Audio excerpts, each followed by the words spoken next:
네, 안녕하세요. 오늘은 고전소설의 일반적인 특징에 대해서 공부를 해보도록 하겠습니다. 공부 순서로는 고전소설에 대해 우선 알아볼 것이고요. 이러한 고전소설의 일반적인 특징을 알아본 후에 고전소설의 하나인 판소리기 소설의 특징에 대해서도 살짝 알아보도록 할 거예요. 그런데 앞에 보니까 뭔가 귀여운 그림들이 있네요. 용왕, 토끼, 별주부, 네, 이런 것들이 등장하는 토끼전을 중심으로 공부를 해보도록 하겠습니다. 우선 고전소설에 대해 알아볼 텐데요. 고전소설을 정하는 기준은 가보개혁입니다. 1894년 이전에 쓰여진 소설을 고전소설이라고 하고요. 이러한 것들은 설화의 뿌리를 둔 경우가 많이 있습니다. 덜어는 중국 소설의 영향을 받아 발전한 경우도 있고요. 이를 정리하면 고전소설은 주로 설화의 뿌리를 두고 발전한 개화기 이전의 소설임을 알 수 있습니다. 그 예로는 토끼전, 심청전, 춘향전, 양반전, 장홍련전 등이 있고요. 그럼 이러한 고전소설의 일반적인 특징에 대해서 알아보도록 하겠습니다. 일반적이라는 것은 모든 고전소설에 해당되는 것은 아니고 대부분의 소설이 이렇다라는 의미입니다. 우선 고전소설의 작가는요, 대부분 잘 모릅니다. 알려져 있지 않고요. 주제의 경우에는 우리 토끼전 같은 경우에는 위기를 극복하는 지혜를 갖자, 혹은 탐욕스러운 지배층, 용왕 같은 지배층을 비판하자라는 뭔가 도덕적인 경우가 많이 있죠. 인물의 경우에는 두 개로 구분할 수 있는데요. 인물의 성격이 바뀌는지를 보았을 때 성격 변화가 거의 없는 경우를 볼 수 있고요. 인물이 집단을 대표하는지, 토끼는 백성을 대표하고 용왕은 지배층을 대표하죠. 인물은 집단을 대표합니다.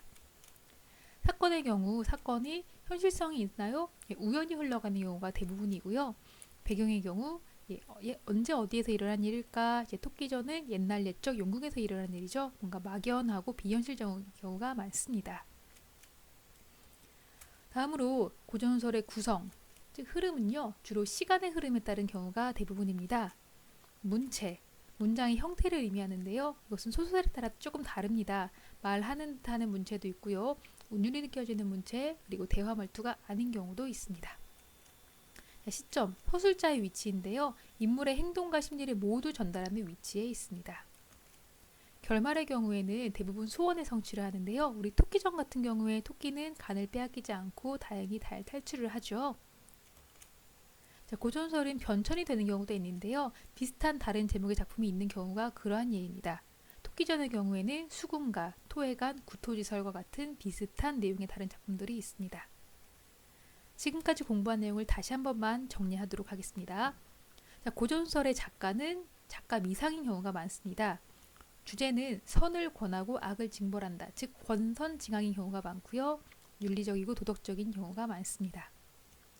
인물은 성격 변화가 없는 평면적인 인물인 경우가 많고요. 이와 반대되는 내용이 입체적인 인물이라는 단어가 있습니다. 또한 고전설은 토끼는 백성, 용왕은 지배층을 대표하듯이 어떠한 전형적인 인물이라고 할 수 있는데요. 이와 반대되는 것이 개성적 인물이라는 것도 있습니다. 즉 입체적 인물과 개성적 인물은 여러분이 참고로만 알아두세요.